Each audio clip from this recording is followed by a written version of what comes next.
2, 3, 4, 5 o más años en el Evangelio. Creo que todos los que estamos presentes, los que están comenzando y los que ya tienen tiempo en el Evangelio, todavía necesitamos que el Señor nos disipule, o sea, que el Señor nos enseñe, porque discípulo significa alumno, aquel que se sienta a los pies del maestro a escuchar la enseñanza, la palabra. Recuérdese algo muy importante, al Señor le decían rabí, amén, y rabí en hebreo significa maestro. Otros le decían rabino, que es prácticamente lo mismo, maestro. Pero vamos a ver si usted lo entiende a través de los evangelios, que el Señor predicaba. Amén. Él predicaba y enseñaba. Pero el Señor enseñaba más que predicar. O sea, Él predicaba sí, pero el Señor lo que más hacía era ejercer su magisterio. Porque el Señor era maestro y claro, pues todavía sigue siendo maestro. Porque escuche usted la declaración inicial acá en el verso que hemos leído. Y esto lo dijo a quién, a unos sí y a otros no. No, el Señor generalizó. El Señor le envió esta enseñanza de capacitación, de ministración espiritual a todo creyente en todas las edades, en los milenios ya pasados, pero también en esta dispensación actual, que es la dispensación de la gracia, la dispensación de la iglesia, la dispensación del Espíritu Santo. Grábeselo bien, que todavía no estamos en el milenio, como algunos dicen por ahí, que ya el Señor ha sentado su reino teocrático en la tierra, y eso es un error garrafal de alta magnitud. Nosotros sabemos que el Señor todavía no ha traído su reino mileniario aquí a esta tierra. Amén. Esto está por venir. Pero mientras tanto, nosotros entendemos que el Señor nos ha entregado un poderoso y serio legado, y es el legado de la enseñanza de su palabra. Recuérdese que hay frutos del Espíritu. Esto habla de las virtudes que Dios ha sumergido en nuestro interior, en nuestra alma, en nuestro espíritu. En otras palabras, el Señor lo ha sumergido, amén, en nuestro hombre interior, en nuestro cuerpo espiritual. Porque está el cuerpo espiritual y está el cuerpo carnal. Amén. Nosotros entendemos que cuando hubo un nacimiento, un nuevo nacimiento, ¿cuántos han nacido de nuevo? Amén. Bueno, son pocos los que han nacido. Me están asustando ustedes. ¿Cuántos han nacido de nuevo? Amén. Bueno, los que tienen oído para oír, pues oiga. Amén. Si usted ha nacido de nuevo, hay dos cosas que usted tiene que entender que deben estar implícitamente abrigadas, amén, grabadas en su corazón y en su alma, y son los frutos del Espíritu, amén. Los frutos del Espíritu son las virtudes, son las cualidades que Dios pone en un creyente. Quiere decir que un creyente, cuando nace de nuevo, tal como sucedió en el capítulo 3 del libro de Juan, que vemos allí esta narración histórica tan célebre, tan maravillosa, tan llena de expectación, de enseñanza, porque estaba Cristo hablando con Nicodemo. Y Nicodemo no entendía qué era aquello que el Señor le estaba enseñando, por la poderosa razón que todavía Nicodemo no había nacido de nuevo. Pero una persona que nace de nuevo, que nace del agua y del Espíritu, y primero del Espíritu y luego del agua, porque el agua no puede ser primero que el Espíritu. Amén. Nace del Espíritu porque es el Espíritu Santo de Dios quien, al ministrar la palabra, porque esta palabra que se está predicando en esta hora, note usted que no es el pastor, a mí no me escuche, escuche al Espíritu Santo que está haciendo uso de esta poderosa palabra para que usted sea debidamente ministrado y que no salga igual que como entró a este lugar. Y que siempre que entre y escuche la palabra de Dios, usted salga con una experiencia poderosa de parte de Dios. Porque ese es el trabajo del Espíritu Santo. Amén. El guiarnos a toda justicia, a toda verdad, pero también llenarnos de la necesaria capacitación para que no solamente nosotros seamos ministrados por Dios, sino que también a la vez nosotros, al ser ministrados y al ser recibido esta profunda estela y gama de capacitación espiritual, también le podamos compartir a otros lo que de Dios aprendemos en este lugar. Usted no sabe que una de las cosas que detiene al individuo, y para ser más específico, al cristiano, de poder entregar lo que de gracia hemos recibido, es el egocentrismo. O sea, el egoísmo propio que está innato en nosotros, que lo refleja, lo hace ver la carne o el hombre viejo, la vieja naturaleza, la naturaleza pecaminosa, la naturaleza caída. Pero cuando uno nace de nuevo, una de las cosas que uno tiene que deponer instantáneamente que uno abre el corazón y se entrega al Señor es el egocentrismo, o sea, el egoísmo propio que uno trae por esa vieja naturaleza corrompida. Pero cuando nos entregamos al Señor, rápidamente hay una cosa que hacer, y es deponer nuestra propia voluntad. Amén. Hay que deponer nuestra propia voluntad. Usted sabe que nosotros tenemos voluntades. Usted y yo tenemos voluntades. Usted tiene su propia voluntad. Y si alguien le dice a usted, oye, vas a hacer esto, y usted dice, pues no lo voy a hacer, y aquel que lo mandó, ni modo, tiene que decir, bueno, ¿y qué voy a hacer? Yo no puedo obligarlo, porque nada se puede hacer por obligación, aún ni incluso las cosas de Dios se pueden hacer por obligación. Todas las cosas que nosotros hacemos en este perfecto y eterno camino, lo hacemos porque tiene que nacernos, o porque Dios pone el querer, como dice la palabra misma en el capítulo 2, verso 20 del libro de Gálatas. Dios pone el querer como el hacer por su buena voluntad. Ahora, en el libro de Gálatas también la palabra del Señor nos enseña que tenemos, para que Dios opere, para que Dios obre en nosotros, tenemos que morir. Amén. Tenemos que morir al viejo hombre. Amén. No es que usted vaya a la funeraria tal o más cual y busque ahí sepultura para que lo entierren antes de tiempo. No. Esto no es lo que quiere decir. Lo que significa es que a la vieja naturaleza pecaminosa hay que darle seria sepultura. Y digo seria, ¿por qué razón? Porque algunos mueren, pero como que quedan medios moribundos. Todavía quedan con restos de su vida que no le han entregado. O sea, que no han sabido depositar en las manos de Dios, para que el perfecto maestro de maestros, que se llama Jesucristo de Nazaret, siga perfeccionando, siga cambiando, siga quitando todo aquello que estorba, que molesta, para que nosotros podamos cambiar, para que podamos caminar más bien en una vida totalmente cambiada y con un equilibrio a la imagen de nuestro Señor Jesucristo, quien nos ha creado. Usted sabe que Dios quiere que seamos igual que Él. Amén. Que seamos a la perfección, tal como Dios es perfecto. Él lo dijo bien claro en su palabra: sed pues vosotros perfectos, como vuestro Padre que está en los cielos es perfecto.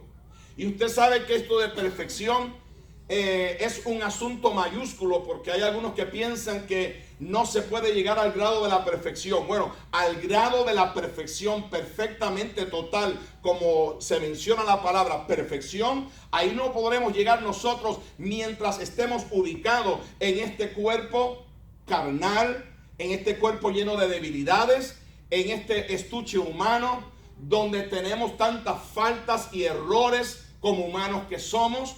Amén. Pero que cuando nosotros somos capaces de deponer nuestra voluntad, todos nuestros deseos, todos nuestros caprichos, porque como hay caprichitos a veces que tientan nuestras vidas y tienden a dominar incluso lo que Dios quiere hacer en nosotros de forma pausada o acelerada. Porque a veces el Señor acelera el paso de la enseñanza en algunos que ya tienen cierto grado, cierto tamaño. Amén. La gloria al nombre del Señor, que han crecido mucho, pero todavía están con la parcha, o todavía están con el biberón espiritual. No son capaces de asimilar la comida sólida, la comida espiritual sólida, que es la que nos hace crecer con fuerza. Y a eso queremos llegar. Fíjense que cuando el Señor llamó a sus discípulos, algo muy importante que yo quiero que usted entienda. Cuando el Señor llamó, fíjense bien lo que estamos leyendo, gloria al Señor. Capítulo 9 del libro de Lucas dice: si alguno quiere venir en pos de mí, ¿qué es lo que dice?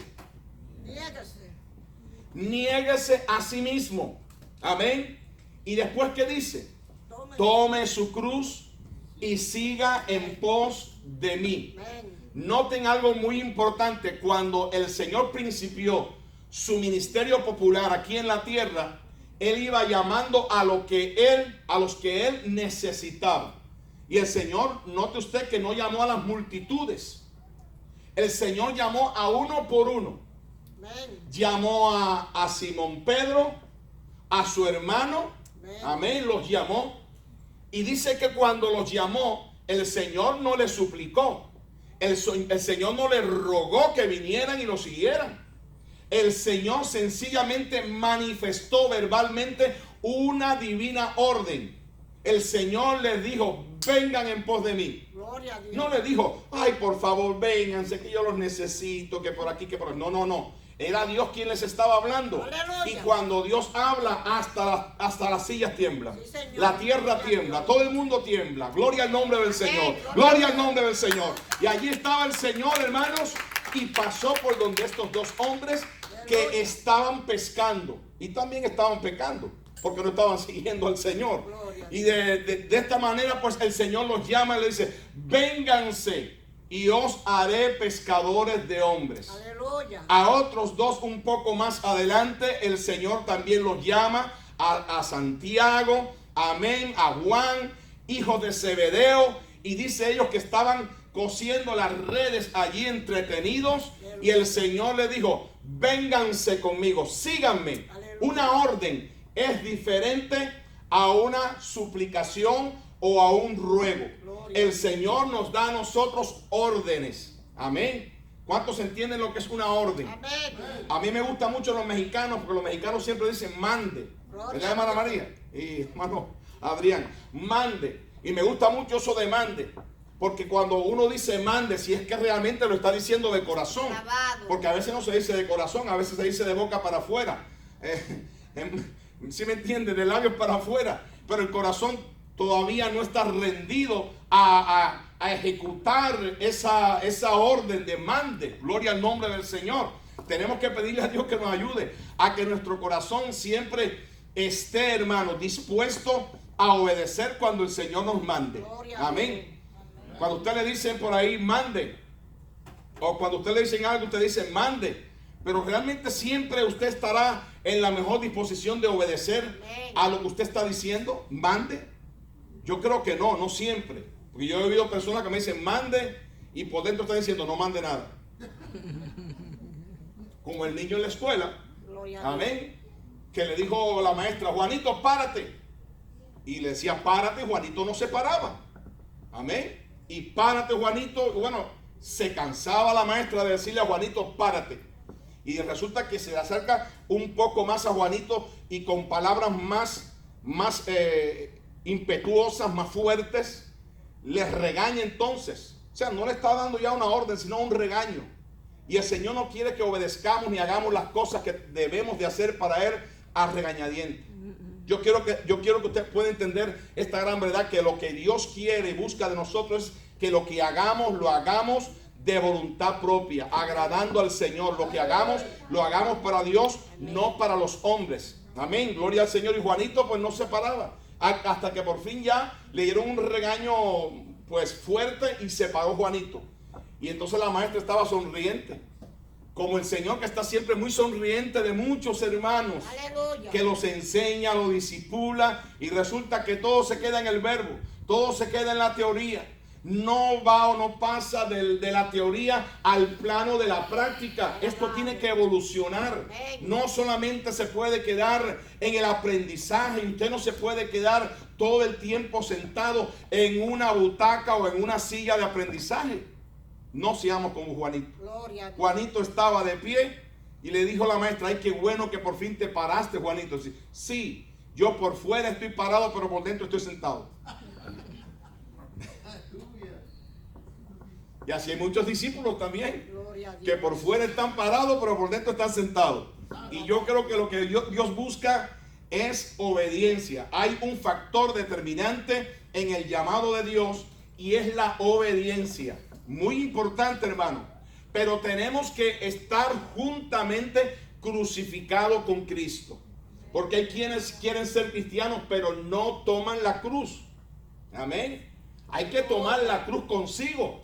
La vida cristiana no es color de rosa como algunos la pintan. La vida cristiana es una vida maravillosa, una vida llena de fortuna, una vida llena de no sé cuántas cosas lindas y maravillosas que mi imaginación, mi mente no llega a pensar, ni podrá llegar a pensar jamás.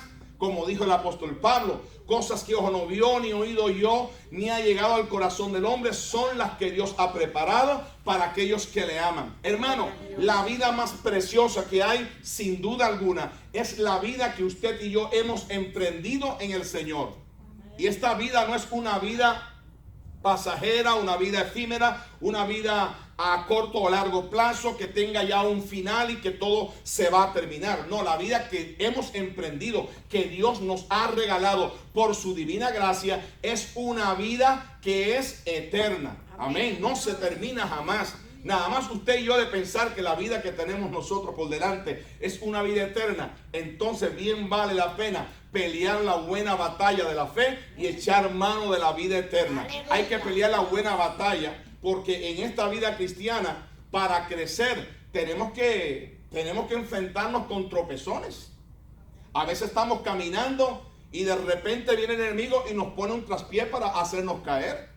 En su centro de trabajo, quizás usted está de alguna manera manifestando que la vida de Cristo está plasmada en usted, que usted ha nacido realmente de nuevo, porque el gozo, la paz y el fruto del Espíritu, amor, el gozo, la paz, paciencia, benignidad, etcétera, etcétera, los 9 frutos del Espíritu están vigentes en su vida. Usted da testimonio, porque el testimonio tiene que ser fehaciente. Usted no puede encubrir, no puede esconder esa luz a la cual o para la cual usted ha sido llamado por Dios para ponerla encima de un lugar visible. Usted no puede mantener su luz escondida debajo de un almud o debajo de cualquier medida de capacidad. La luz tiene que alumbrar en un lugar alto donde todo el mundo sepa que nosotros somos cristianos, que ya no somos religiosos, que ya no somos católicos, apostólicos y mundanos, que ya no somos religiosos, como dice un pastor por ahí, de a 2 por kilo, que andan por ahí con nombre de que viven pero están muertos. Por eso el Señor dijo bien claro: no todo el que me dice Señor, Señor, entrará al reino de los cielos. Mateo 7:21. No todo el que dice al Señor, Señor, entrará al reino de los cielos, sino ¿quién? El que hace la voluntad de mi Padre que está en los cielos. Y a veces el hacer la voluntad del Señor tiene un alto costo, porque tenemos que deponer nuestra propia voluntad. Tenemos que poner a un lado nuestras propias ideas, nuestros propios planes, los propósitos que nosotros tenemos como seres humanos que somos, en nosotros y aún dentro del seno familiar. Tenemos que incluso ponerlos a los pies del Señor y decirle a Dios con toda seriedad: de verdad, ¿cuántos aman a Dios? Amén. ¿Y cuántos aman la palabra de Dios? Amén. Pues si esto es realidad, hermano, cuando tenemos nosotros cosas, planes, como ya les dije, que pueden de alguna manera obstruir o paralizar el plan de Dios en nuestras vidas, nosotros tenemos que hacer un stop. Tenemos que hacer una parada seria y decirle: Señor, tú tienes prioridad en mi vida. Tú eres en mi vida, o tú en mi vida tienes el primer lugar. Yo no sé cuántos se atreven en esta noche a decirle así al Señor: tú tienes en mi vida el primer lugar. No es como es que algunos por ahí dicen y predican hasta en la radio, en la televisión: pare de sufrir. ¿Usted no lo ha escuchado? Pare de sufrir. Y de verdad que hay que parar de sufrir para buscar al Señor, para seguir al Señor. Entonces, ¿dónde se quedan estos pasajes bíblicos donde el Señor le dice a los discípulos de la antigüedad, a la iglesia primitiva, pero también a la iglesia actual? Le dice el Señor que tenemos que dejar o tenemos que tomar nuestra propia cruz y seguir en pos del Señor. Amén, hermanos. Amén. ¿Estamos entendiendo qué cosa es un discípulo? Amén. Gloria Un a Dios. discípulo es el que se pone a la merced de Dios, se pone a la disposición del Señor. que está siempre escuchando, está siempre atento, pendiente a lo que Dios sugiera o que Dios diga o que Dios enseñe o que Dios determine hacer con nuestras vidas. Porque realmente si nosotros queremos madurar y queremos crecer, nosotros no podemos permitir de alguna manera que esta idea vaga, que siempre llega a algunas mentes y algunos corazones, que cuando Dios llega, yo voy a ser tan solo un creyente calientabanca. Amén. Yo voy a ser un creyente calientasilla y ya con eso me voy a conformar. No, hermano, usted ha sido llamado por Dios para ser mucho más allá de lo que su criterio propio lo lleva a entender que usted puede ser. Dios es profundo, Dios es maravilloso, Dios tiene cosas grandes para su vida. Una cosa les dije hace un rato, son las virtudes espirituales, pero otras son las capacitaciones espirituales que Dios nos da a la iglesia, porque los dones son para la iglesia, los ministerios son para la iglesia. Si usted se va al libro de Efesios capítulo 4, verso 11 en adelante, usted va a notar que el Señor formó a unos apóstoles, a otros profetas, a otros pastores, evangelistas, maestros, y todos estos llamados a los diferentes tipos de ministerio los llamó Dios ¿con cuál propósito? Con el propósito cumbre de que la iglesia, que el cuerpo de Cristo sea debidamente edificado. Amén. Gloria al nombre del Señor. A su nombre sea la gloria, hermanos. En Juan 17, 18 dice: como tú me enviaste al mundo, así yo los he enviado. Amén. Fíjense que el Señor vino del cielo, de su santo trono, se despojó, se hizo siervo aquí, hecho semejante a los hombres, según redacta y enseña el capítulo 2 del libro de Filipenses, que el Señor, estando en su santo trono de gloria, se despojó a sí mismo, se hizo hombre y llegó incluso hasta ser servidor de los hombres. Porque si usted se va a la palabra de Dios, usted va a notar cómo el Señor incluso fue capaz de ceñirse su delantal y ponerse su toalla en sus piernas y comenzar a lavar los pies a sus discípulos. Aleluya. Y le digo, no era fácil eso, porque hoy en día lavar los pies es fácil. Hoy hay talco micosilén, hay una serie de talcos que impiden el mal olor, pero en aquel entonces los pies que andaban en esos terrenos polvorientos, hermanos, despedían un olor ingrato. Y el Señor, con todo y eso, era capaz de doblegarse, de humillarse y de lavar humildemente los pies a sus discípulos. Esto no es una regla doctrinal, una regla fundamental, una doctrina fundamental que la iglesia tenga que practicar. Pero si usted lo quiere practicar, pues practíquelo en su casa con su esposa y su esposo, viceversa, o con sus hijos. Lo puede hacer, como no. Gloria al nombre del Señor. Pero lo que Dios dejó dicho sobre todo en esto es que para seguir al Señor, hermanos, tenemos que tener una humildad de corazón, una disposición total. Tenemos que dejar incluso el orgullo a un lado, porque el mismo Pedro le dijo al Señor: Señor, no me vas a lavar tú a mí los pies. Amén. Exageradamente quería esquivar aquel momento cuando el Señor estaba tomando la iniciativa de lavarle los pies, y Pedro no quería que le lavaran los pies. Pero el Señor le dijo: si no te lavas los pies o no dejas que yo te lave los pies, no tendrás parte conmigo en mi reino. Amén. Así que para tener parte con el Señor en su reino, tenemos que seguir ciertas reglas que son muy importantes. El apóstol Pablo en Gálatas capítulo 2, verso 20 dijo bien claro: con Cristo estoy juntamente crucificado. Amén. Y ya no vivo yo. ¿Ven ustedes cómo le pone aquí el yo personal, el orgullo, amén, la prepotencia que a veces existe en uno, el querer hacer desafanadamente lo que uno quiere? No, tenemos que decirle: Señor, tú eres el que predomina, el que mandas, el Señor de mi vida. Usted sabe que cuando recibimos al Señor, no lo podemos recibir solamente como nuestro único y suficiente Salvador personal. tenemos que recibirlo y decirle: Señor, haz de mi vida lo que tú quieras, y eres tú en esta hora el dueño y Señor de mi vida. ¿Cuántos se atreven a decirlo en esta noche? Amén. El dueño y Señor. Cuando nosotros hacemos Señor a Cristo de nuestras vidas, Señor en griego significa Kyrios, que significa soberanía, poder absoluto sobre nosotros. Quiere decir que el Señor tiene que tomar las manceras de nuestra vida, la guianza, la tutela, la dirección, el mando total de nuestra vida. Tiene que tomarlo el Señor.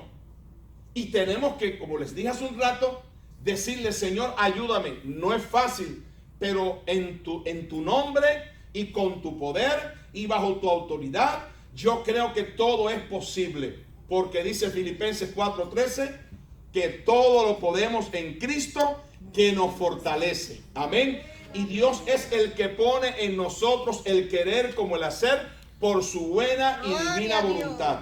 Es lindo estar en la voluntad del Señor, hermano. ¿Sabe por qué razón? Porque la voluntad de Dios es agradable y es perfecta.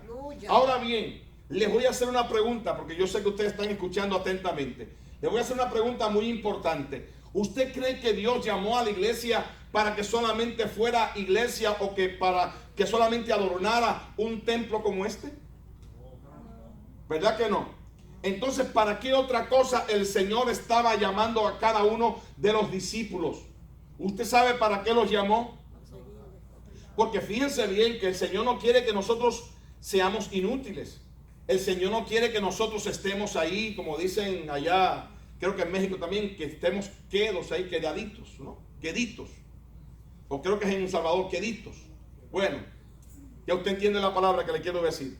Para que no estemos nada más que tranquilos, serenos, amén, quietecitos, escuchando la palabra del Señor. Y eso es muy bueno, porque aquí esta es la trinchera, amén. Este es el lugar de capacitación donde Dios nos instruye para que aprendamos, y que lo que aprendamos de Dios y de su palabra no se quede solamente en el logo de la palabra, sino que lo activemos y formemos ese logo que ha penetrado en nuestro corazón, en el rema de Dios. ¿Usted sabe qué significa el rema? El rema es la palabra activa, la palabra que cobra vida, la palabra que cobra acción. A eso nos quiere llevar el Señor. Oiga, yo me maravillo porque Dios nos escogió a nosotros. Fíjense que no escogió a los ángeles, no escogió a los serafines ni a los querubines, escogió a los hombres.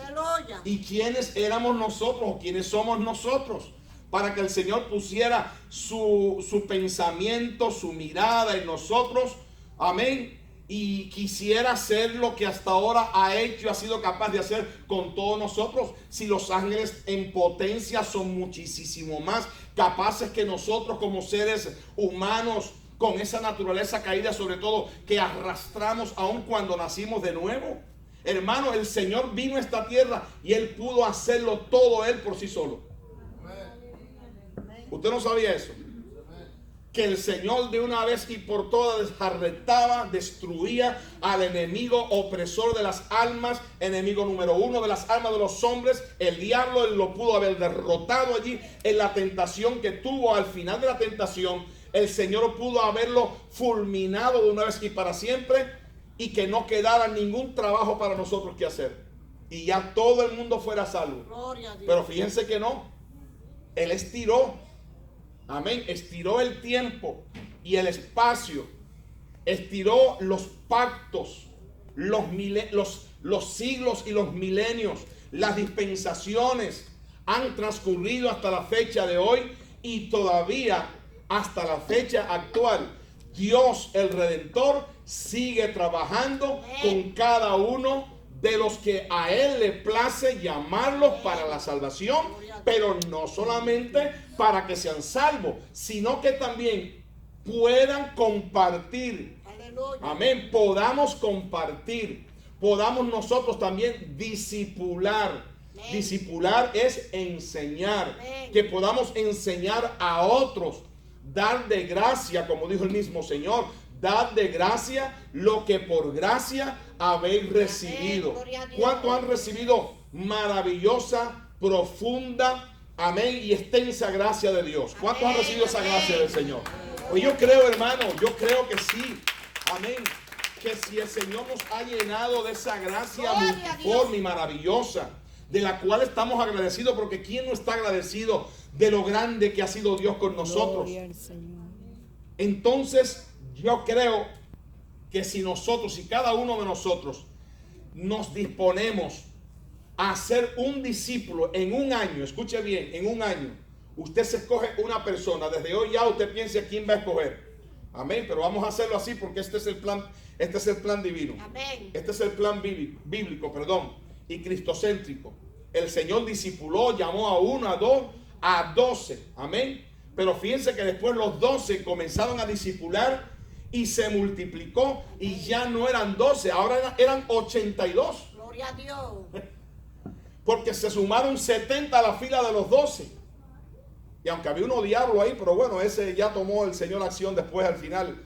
Gloria al Señor, que era Judas Iscariote. Pero de todas maneras, Judas Iscariote, quiero decirle que no dejó de predicar.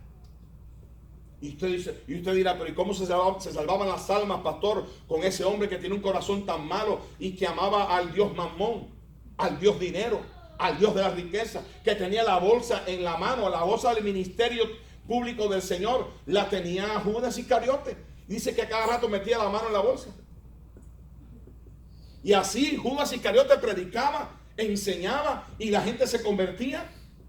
Porque eso póngale el puño que es así. Póngale la estampa de confirmación que eso era así. Cada uno de los discípulos del Señor fueron educados, fueron enseñados, fueron discipulados para ser discípulos a otros. Aleluya. Y fíjense que el Señor no llamó a una multitud innumerable de discípulos. El Señor llamó solamente a ¿cuánto? A 12. Esos fueron los que Él escogió.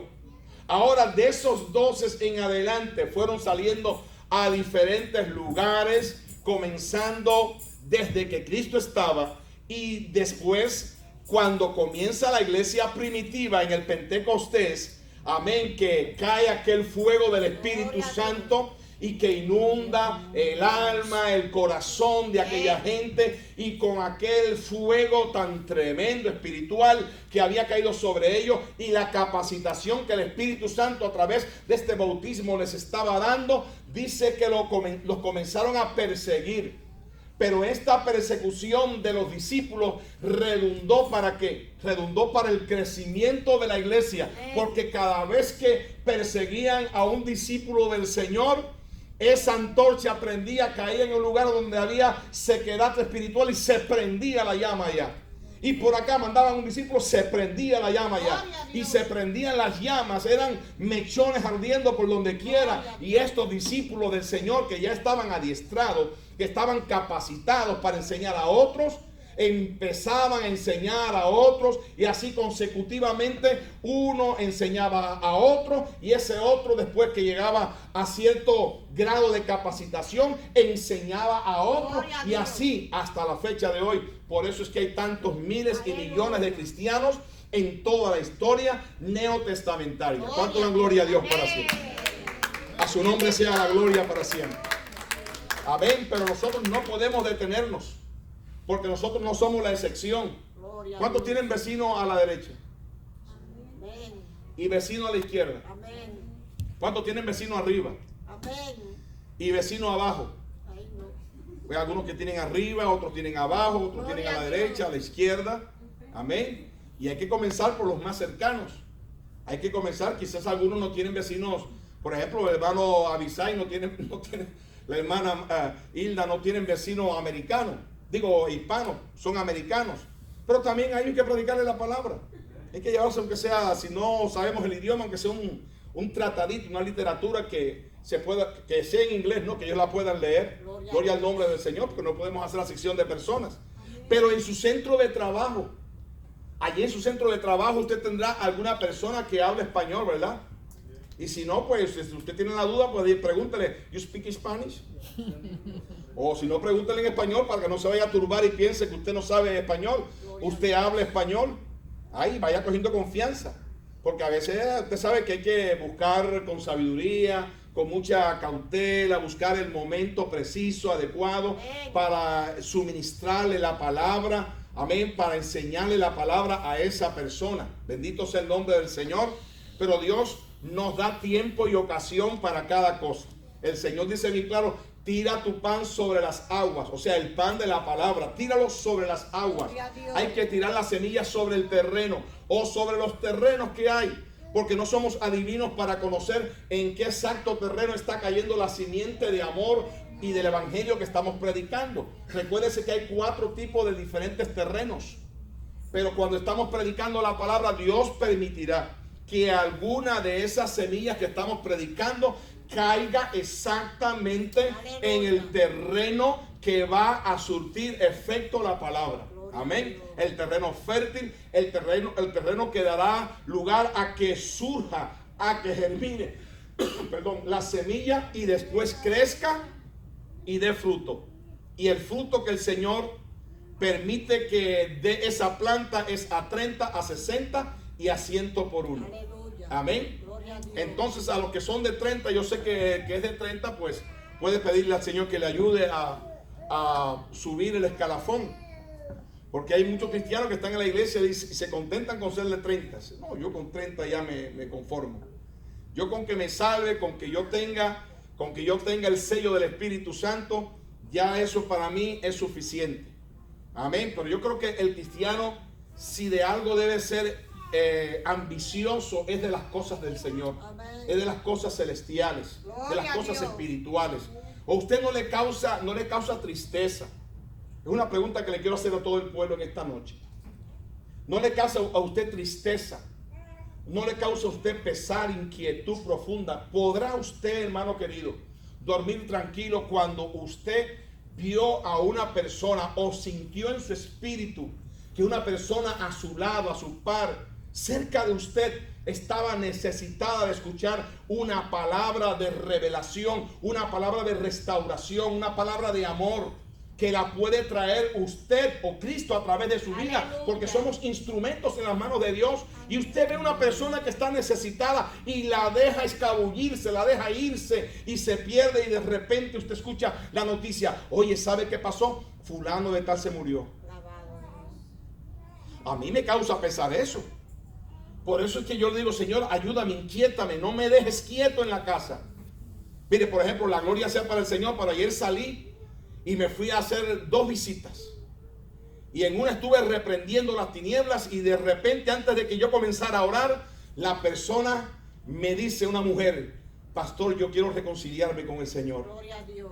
Y abrió su corazón e hice la oración y se reconcilió con el Señor. Gloria a Dios. No nos quedamos ahí, porque cuando uno comienza a hacer la tarea, la obra de Dios, la obra del discipulado que Dios nos ha enviado a hacer, uno no se puede estar quieto, y lo que quiere es seguir andando, seguir caminando mientras el día dura, porque la noche llega cuando ya nada podemos hacer. Amén. Y esa noche es la noche de ¿qué? De la gran tribulación que viene, cuando ya la iglesia no estará aquí y nada podrá hacer absolutamente. Pero mientras la iglesia esté aquí ubicada, donde Dios nos tiene en esta tierra putrefacta, llena de lamento, de angustia, de toda zozobra, pero aquí todavía nos tiene Dios para seguir predicando, enseñando la poderosa palabra del Señor a diestra y a siniestra, hermano. A tiempo y afuera de tiempo hay que seguir enseñando esta palabra del pacto, esta palabra de salvación, este evangelio completo.